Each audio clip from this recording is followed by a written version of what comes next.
જૂની પુરાણી, પરંતુ એને જો દીક એનું ચિંતન અને મનન કરવામાં આવે તો નિત્ય નિત્ય આપણને નવી લાગે.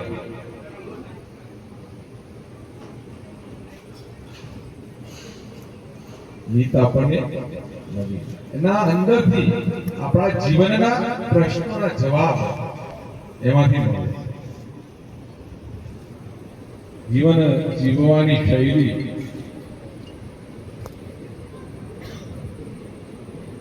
જીવન કેવું છે? કારણ કે જ્યેષ્ઠ પુત્ર હોય, એ જ અધિકારી હોય, રાજપાટનો રાજાનો પુત્ર જ્યેષ્ઠ મોટો, અને એક પિતાના વચન ખાતર 14 વર્ષનો વનવાસ ધીરે લઈ લેવો એ નાની સૂની વાત નથી. દરેક પાત્ર એ પોતાનો ભોગ આપે અને એટલે જ આપણે એમને યાદ કરીએ. હરિ અનંત હરિ કથા અનંતા, અને એટલે જ કીધું जिन्हे हरि कथा सुनहि नहीं काना, श्रवण रही भुवन समाना. राम सिया राम जय जय राम. राम सिया राम जय जय. आम मंगल भवन अमंगल हारी, द्रवहु सुरेश हृदय धीर बिहार. राम सिया राम जय जय राम. राम सिया राम जय जय राम. ભગવાનની કથા જેણે પોતાના કાનોથી સાંભળી નથી, એના કાન નહીં પણ એ સાપને રહેવાના દર છે.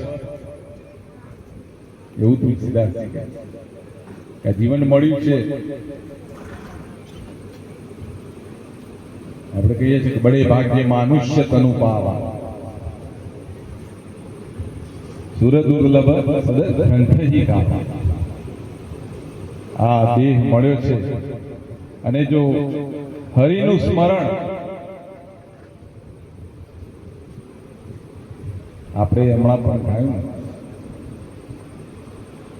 શ્રી રામ જય જય યહી મહામંત્ર જપા કર જપા.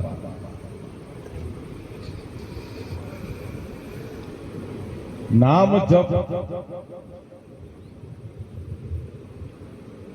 એ જીવનની અંદર આપણા શરીર પણ એક વિજ્ઞાન છે અને એની અંદર પણ ફેરફાર થાય. નામ જપ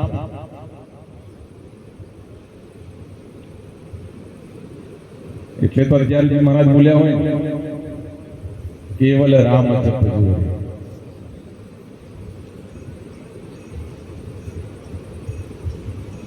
केवल राम जप जप मंत्र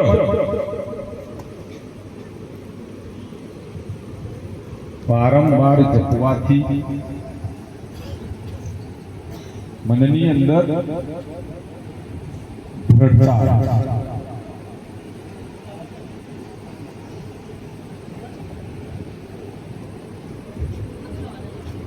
एक नगर ની અંદર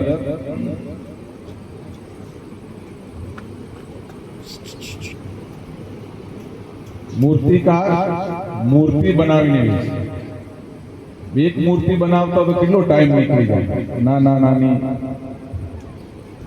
કરચો કાઢી અને પથ્થરમાંથી મૂર્તિ બનાવે.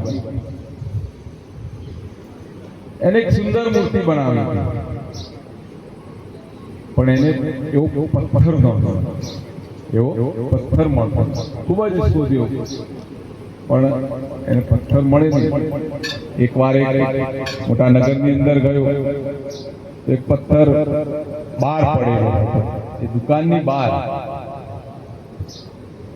એનું મન, એની આંખો એ પથ્થર પર સ્થિર થઈ ગઈ કે મારે જે મૂર્તિ બનાવી છે એ આ પથ્થરની અંદર. એ પેલા વેપારી જોડે ગયો કે ભાઈ આ પથ્થર પાર પડ્યો છે તમારી દુકાનની બહાર, એ મારે જોઈએ છે. પેલો ભાઈ વેપારી કે નકામો છે, લઈ જાઓ. એ લઈ જાઓ, મારે ઉપરથી અહીંયાથી લઈ જવા માટે, નાખવા માટે પૈસા આપવા પડે, ખર્ચો થાય, ના કરો તમે અહીંયાથી લઈ જાઓ. પેલો શિલ્પકાર કે ખરેખર લઈ જાઓ, તમારે જે પૈસા આપવા હોય, મારે લેવાના હોય, તમારે આપી દો. કે ના ના તમે લઈ જાઓ તો વધારે સારું, મારી જગ્યા. પેલો શિલ્પકાર એ પથ્થર લઈ અને પોતાના ત્યાં આવે છે અને એમાંથી શિલ્પ કંડારે, ભગવાનની મૂર્તિ કંડારે.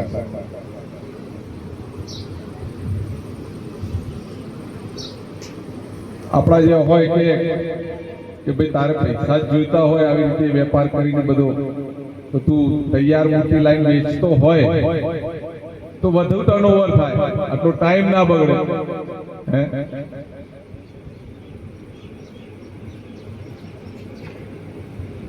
શિલ્પકાર ખૂબ જ સુંદર જવાબ.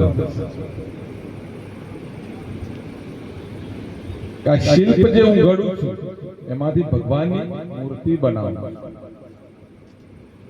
એ મૂર્તિ બનાવતા બનાવતા રામની મૂર્તિ બનાવું છું અને બનાવતા બનાવતા હું રામમય બની જાઉં. હું રામમય બની જાઉં.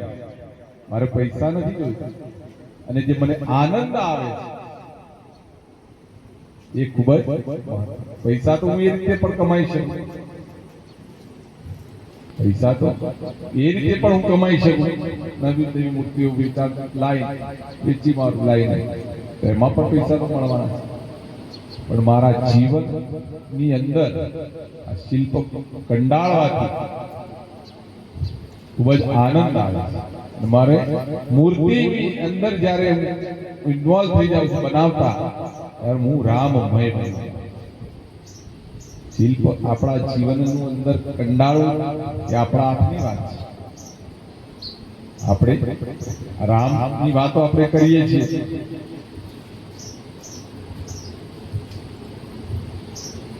પોતાના ભાઈઓ પ્રત્યેનો પ્રેમ, માતા પ્રત્યેનો પ્રેમ,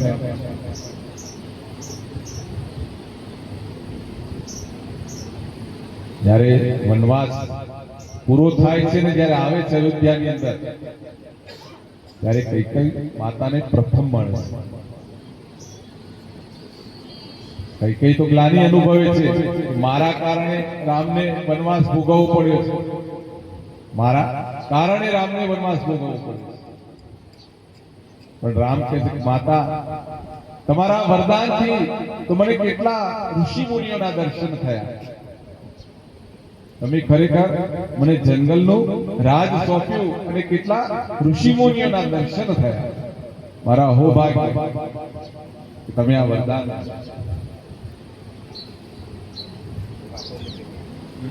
એટલે આ એક પારિવારિક કથા જીવનની અંદર જીવવા માટે ધ્યાનજી મહારાજે પણ રામ અને કૃષ્ણની ભક્તિ આપણને કેમ આપી? જે મળે તે લાવજો અને હરિના ગુણ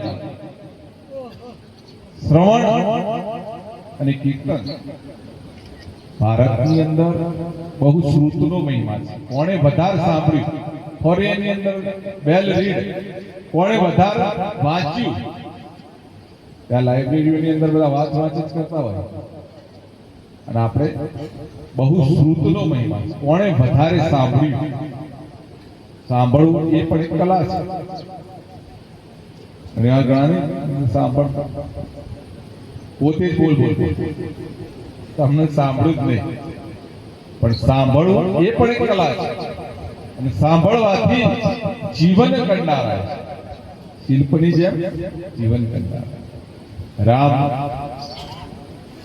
વનમાં ગયા છે. ભરત તો નંદીગ્રામમાં, કારણ કે રામ વનમાં છે તો હું કેવી રીતના નગરની અંદર રહીશ. રોજ અફસોસ કરતા હોય છે કે મારે રાજ કેવી રીતે ચલાવવું, કંઈક તો આધાર જોઈએ. અને માને તો ભાઈને પાછા લઈ આવે. ગુરુ વશિષ્ઠને કહે છે કે મારે ભાઈને મળવા જવું છે. મને તો મળ્યા છે, કારણ કે ભરત તો મોસાળ પોતાનું લશ્કર સાથે માતાઓ લે છે. ગુરુ વશિષ્ઠ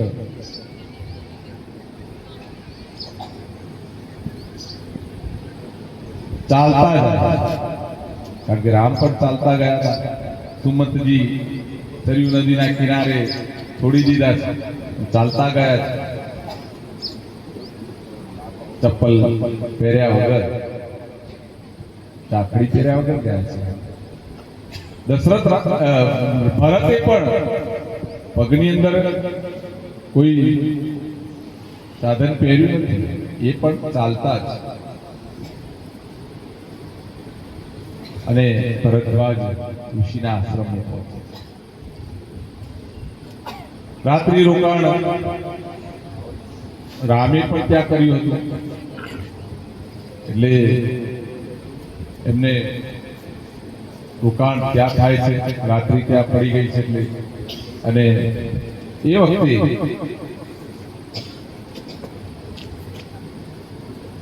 ભરદ્વાજ મુનિને કહે છે, તમે રામ જોડે કઈ ગોષ્ઠી થઈ, તમારે વાતો થઈ? ભરદ્વાજ મુનિ કહે છે કે ના, હું તો ખુશી છું, મારે તો ભગવાનની વાત આવું હોય, બીજું તો કઈ હોય નહીં.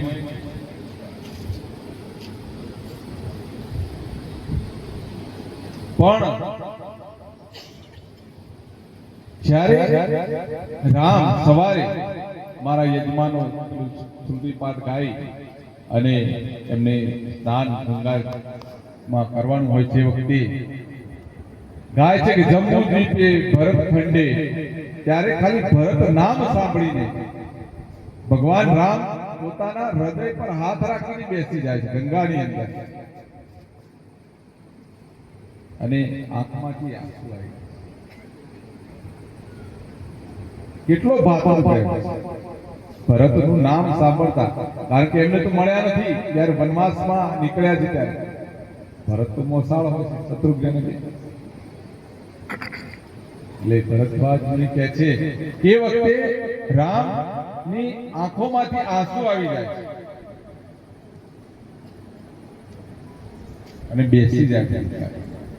ભરત ની આંખોમાંથી પણ આંસુ. અને એ વખતે આપણા કવિ ગાય,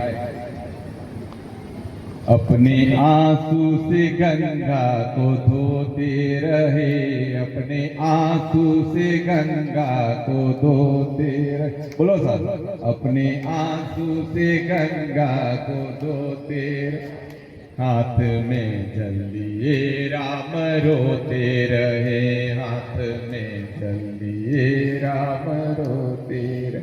ये अपने आंसू से गंगा को धोते रहे, अपने आंसू से गंगा को धोते, हाथ में जल लिए राम रोते रहे, हाथ में जल लिए राम रोते रहे.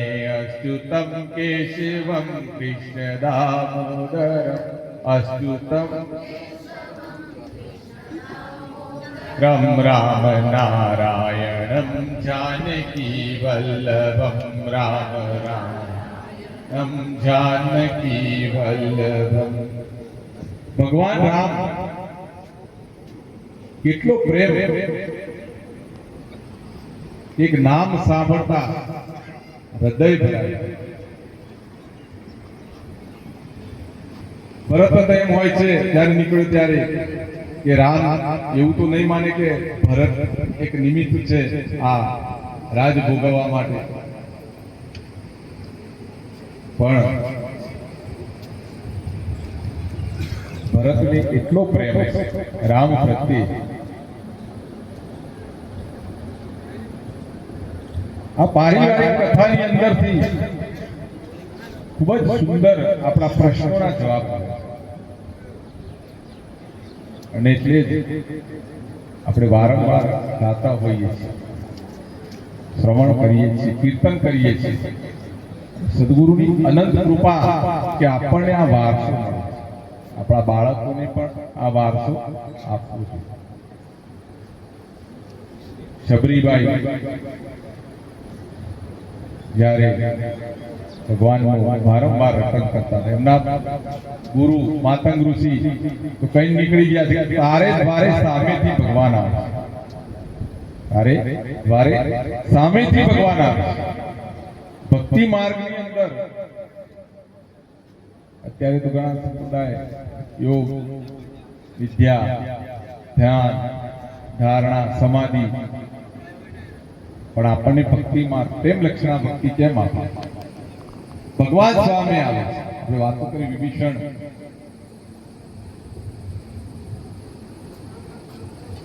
હનુમાનજી, राम से अधिक राम कर दास. ભગવાન સામે આવે ભક્તિ કરવા, આપણે સામે જવાની જરૂર નથી. માતંગ ઋષિ શબરીબાઈને કઈ નીકળી જાય, તારે જ મારે ભગવાન આવે. શબરીબાઈ આગલા જન્મે રાણી હતી, રાજા. રાણી તો કેવું હોય, બહાર તો જઈ શકે નહીં.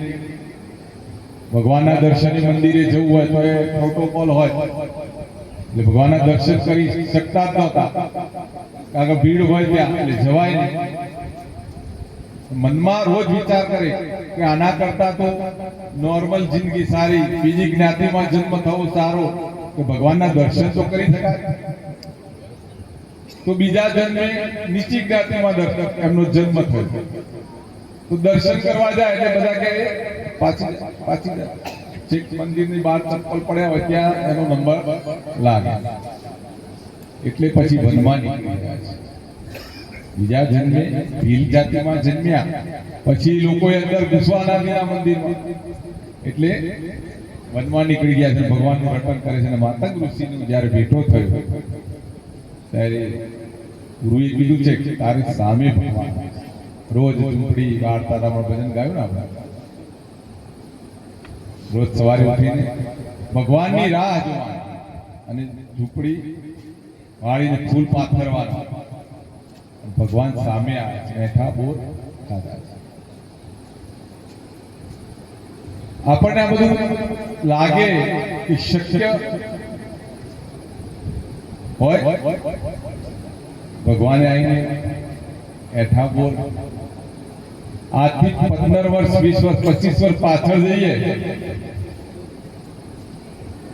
એ વખતે આપણા હાથમાં ઇન્સ્ટ્રુમેન્ટ છે, આપણે અમેરિકા આપણા સ્વજનની સાથે લાઈવ વાતો કરીએ છીએ. એ વખતે તો લોકોને કેવું લાગે, અભણ માણસ ને છાપું વાંચવામાં આપવામાં આવે, એના માટે શું છે, બસ આગળ ભાગવત જેવું થાય. એમ 25 વર્ષ પાછળ જોઈએ તો આ એવી વાત. ભગવાન નરસિંહ મહેતાના 52 વખત સારા, આપણા એ કામ ભગવાન કરતા હોય, પણ એ દ્રષ્ટિ પામવી એના જેવો કોઈ ચમત્કાર નથી. દ્રષ્ટિ પામવી એના જેવો કોઈ ચમત્કાર નથી. સદગુરુની અનંત કૃપા. અને જ્યારે ભગવાન રામનું આપણે શરણ સ્વીકારતા હોઈએ તો तुलसी मेरे राम को रीझ भजो के कीज, क्यों खेत में बोइए उल्टा सीधा. भगवान नो महिमा કોઈ પણ ગ્રંથ તમે વાંચો તો એ ભક્તોના દ્વારા ભગવાનનો મહિમા આપણને જાણવા મળે છે. ભગવાને આપણને અગણિત આપી દીધું છે. જુદા જુદા ફળ, જુદું જુદું ધાન, ગમે તે બીજ નાખીએ છીએ આપણે, પણ સીધું ઉપર જ આવે છે ને બીજ. નીચે જતું હોત તો આપણે વાત કરીને કે એક ભાઈ નાસ્તિક હતો, ભગવાનને માનતો નહોતો, કે આ ભગવાન ક્યાં છે? કોઈ જોયા કે તો અહેસાસની વસ્તુ છે. આ પવન આપણને વાતો હોય છે, કેવો અહેસાસ થાય છે? દેખાય ખરો ભગવાન તમારા નસીબ હોય તો દેખાય, એ તો અહેસાસ આપણા કાજ સારતા જ હોય. પેલો કે ચપટી ધૂળ મોઢામાં, કે મોઢામાં ચપટી, અરે મુક્તો ખરું કેવી લાગે છે? કે તો કેવી લાગે, જોઈ તો જો એક ચપટી મોઢામાં મુકાઈ, કાનો કોઈ સ્વાદ ખરો? કોઈ સ્વાદ, માટીનો કોઈ સ્વાદ કે કશો સ્વાદ ના હોય, ચૂકી નાખે. કે આ માટીમાંથી મારો રામ બપૈયા બનાવે, બટાકા બનાવે, મગફળી બનાવે, કારેલા બનાવે. કારેલા કડવા, ચીકુ આવ્યો હોય તો મીઠા, એ જ માટી છે ને. અને દરિયા કિનારે ખારા પાણીની અંદર નાળિયેર, એનું અંદર પાણી મીઠું. હા, ભગવાન ત્યાં છે, ત્યાં બિરાજે. એટલે તો કીધું ને કે મંત્ર જપવાથી શરીરની અંદર ફેરફાર, સદગુરુની અનંત કૃપા, પરમાત્માની પૂર્ણ કૃપાથી આપણને આ વારસો મળે. અને આપણે આજે જપ યજ્ઞ કરી રહ્યા છીએ. આપણે જપ યજ્ઞ જ કર્યું ને. અને એ શ્રવણ કીર્તનમ હરિનામ સ્મરણ, નવધા ભક્તિ જે સમરીબાઈને આપી, એની અંદર શ્રવણ અને કીર્તન એ આપણા ધર્મની અંદર ભક્તિ માર્ગના પાયામાં છે. અને એના થકી ચાર ખાણ હવી નિર્મલી ભાગ્યો મોહનો સંસાર, ચાર ખાણની અંદરથી આપણે નીકળી છીએ. નહીં તો પછી શું થાય?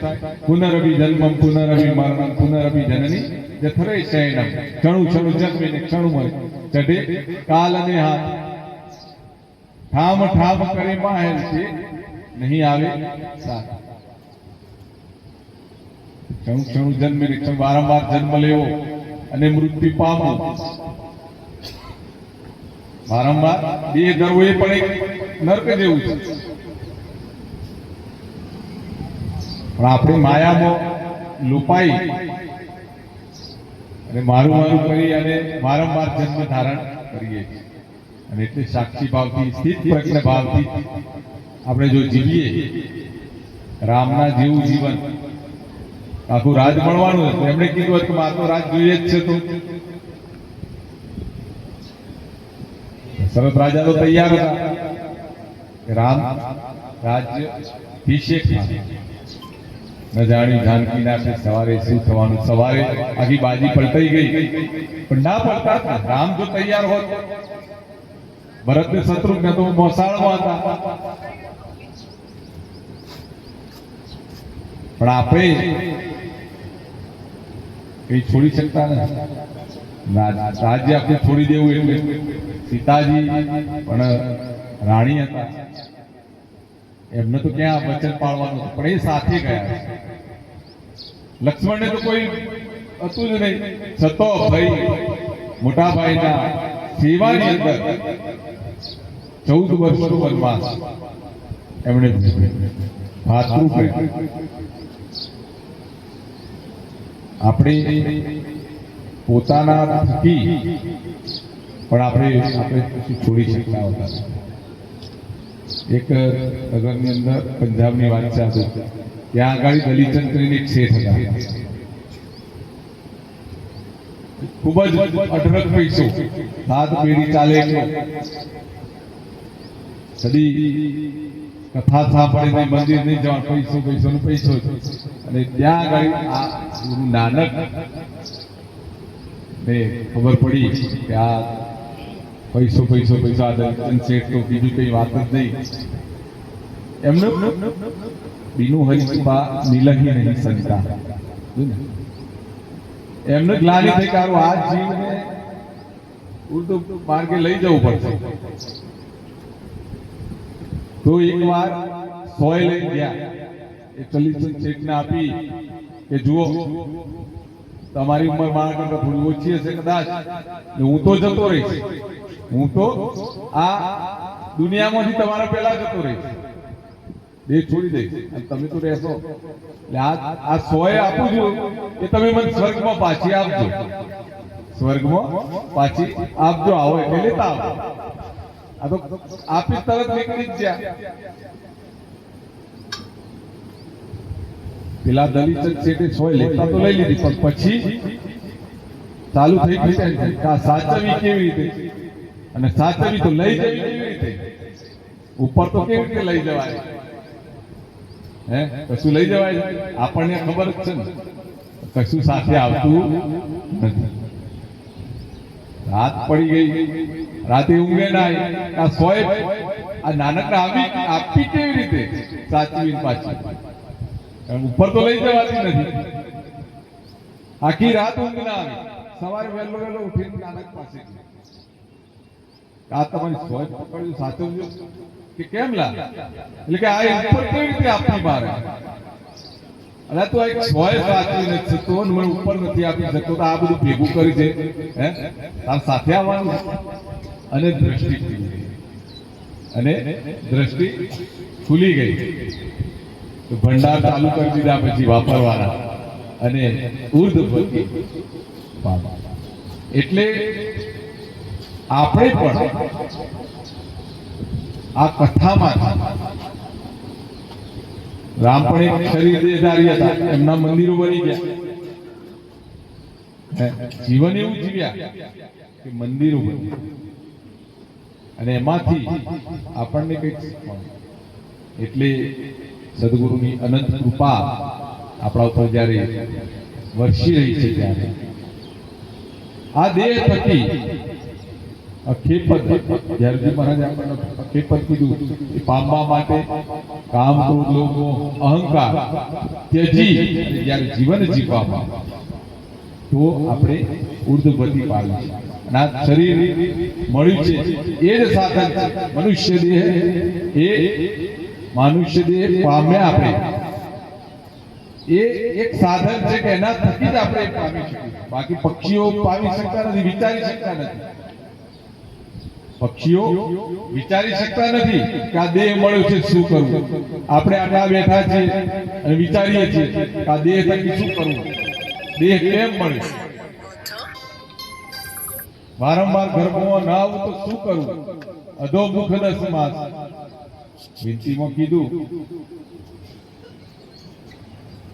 10 મહિના 9 મહિના માતાના ઉદરની અંદર ઊંધામુખી લટકવું એ જ નર્ક છે. આ નર્કમાંથી નીકળવા માટે શું કરવું એ આપણે વિચારી શકીએ છીએ. મનુષ્ય પણ એક પ્રાણી છે, અને બીજા પણ પ્રાણીઓ જ છે ને, સિંહ, વાઘ, બધા એ લોકો વિચારી શકતા નથી, મંથન નથી કરતા. જોડે બેસી કા દેહ મળ્યું છે તો હવે શું કરવું, આપણે વિચારી શકીએ. મનનાથ મનુષ્ય, મન આપ્યું છે મનુષ્યને વિચારવા માટે. અને કીધું હાસ્ય આપ્યું, બીજા કોઈ પ્રાણીને હાસ્ય આપ્યું નથી. હાસ્ય પણ મનુષ્યને જ આપ્યું છે. અને મન વિચારવાની શક્તિ, આપણે વિચારી શકીએ છીએ કે હવે શું કરવું. આ દેહ મળ્યો છે એટલે સદગુરુની અનંત કૃપા, પરમાત્માની પૂર્ણ કૃપાથી જ્યારે આપણને દેહ મળ્યો છે, ત્યારે રામમય જીવન જીવીએ અને આપણા ઈષ્ટને આપણા જીવનના સારથી બનાવ્યા. જેમ અર્જુને કૃષ્ણને જેમ સારથી બનાવ્યા, એમ આપણે પણ રામને સારથી બનાવી અને આપણા જીવનની ઉર્ધ્વગતિ આપીએ, એવી ભાવના સાથે મારી વાણીને વિરામ આપું. આવતી રામનવમી 2027 સ્વર્ગસ્થ રશીલાબેન સુભાષભાઈ ભગત, શ્રી સુભાષભાઈ ઈશ્વરભાઈ ભગત હસ્તે જનકભાઈ તાંદલજા હાલ યુએસએ તરફથી આપણે ઉજવીશું અને આવી જ રીતે આપણે મોટી સંખ્યામાં ભેગા થઈ અને પ્રભુ શ્રી રામનો પ્રાગટ્યોત્સવ ઉજવીશું. ખૂબ જ મહત્વની વાત એ છે કે ધર્મો ધારે ધર્મ અને ધર્મ રક્ષતી રક્ષિત, ધર્મનું રક્ષણ કરીએ અને આપણા બાળકોના વારસામાં આપીએ તો એ ધર્મ પામે. બાકી આપણો તો કીર્તન ભક્તિનો મહિમા છે. આપણા બાળકોને કીર્તન પણ શીખવાડવા પડે. કીર્તન થકી આપણે આપણા બાળકોને પણ આધ્યાત્મિક બનાવીએ અને આપણા બાળકોને વારસામાં આપીએ અને આવી જ રીતે વારંવાર ભેગા થઈએ એવી ભાવના સાથે ફરીથી આજના દાતા સ્વર્ગસ્થ શ્રી નટુભાઈ હરગોવિંદભાઈ ભગત આપણે અંદરથી પ્રાર્થના કરીએ કે એમના આત્માને પ્રભુ પોતાનું સ્થાન આપે. સર્વને રામ આપી રામ